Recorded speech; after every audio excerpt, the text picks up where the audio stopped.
Mas quando eu comecei a trabalhar com o livro, e aí já tinham acontecido, né, muitas atividades com as palestras. Aí quando veio o livro, que eu soube disso, né, através da minha oficina lá com o professor Marcelo, que ele disse, olha, não se encantem, porque o livro, para quem é um escritor independente, ele é uma carreira muito difícil.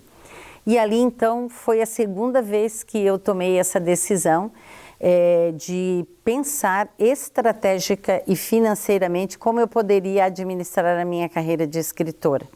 Então, quando eu lancei meu primeiro livro, A Casa de Lata Quadrada, a minha personagem chama-se Catarina. E aí eu abri uma conta, né, com o nome da Catarina, para que eu pudesse colocar todos os recebimentos naquela conta, porque eu pensei, se é tão difícil assim, para eu poder lançar o meu segundo livro, eu tenho que ter um seguro. Porque o meu primeiro livro, na verdade, quem me ajudou foi meu filho. Ele pagou, né, a primeira tiragem de 1000 exemplares, e quando eu consegui vender os primeiros 500 livros, eu já paguei o meu filho, e ali eu comecei a me organizar para o próximo livro.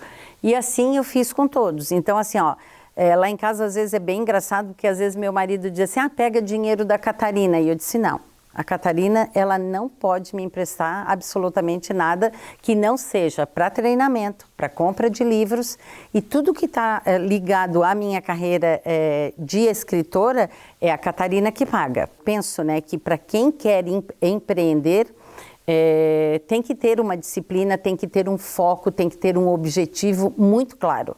Porque se a gente, de repente, né, escorregar um pouquinho, a gente... com a dificuldade que é de vender livros, de repente você não toma mais conta daquele barco ali, a gente pode perder esse controle, né? Então não é o que eu quero. Eu tenho muito claro que até 80 anos eu quero lançar 20 livros, então eu tenho que ter essa disciplina, porque até lá, se eu não encontrar uma editora que me queira, eu sei que eu vou ter que arcar com todos os custos, né? Então, assim, também para facilitar isto, agora eu fui contemplada num prêmio, e esse dinheiro que eu ganhei do Elizabeth Anderle, eu fui escolhida, né, para trabalhar lá em Urubici.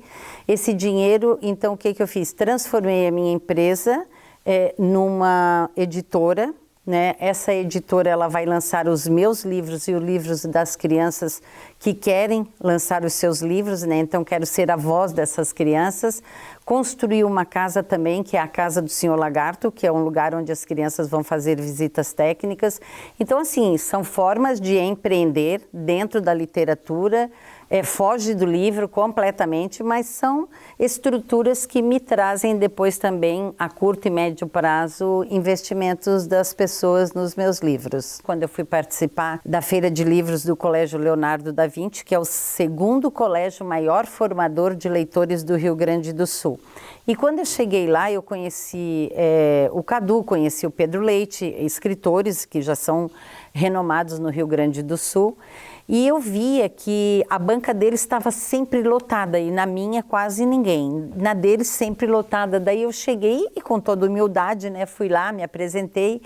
E aí eles me explicaram assim, ó, que além do livro, é muito importante que o escritor tenha alguns acessórios ligados ao livro que traga essa criança para perto de si.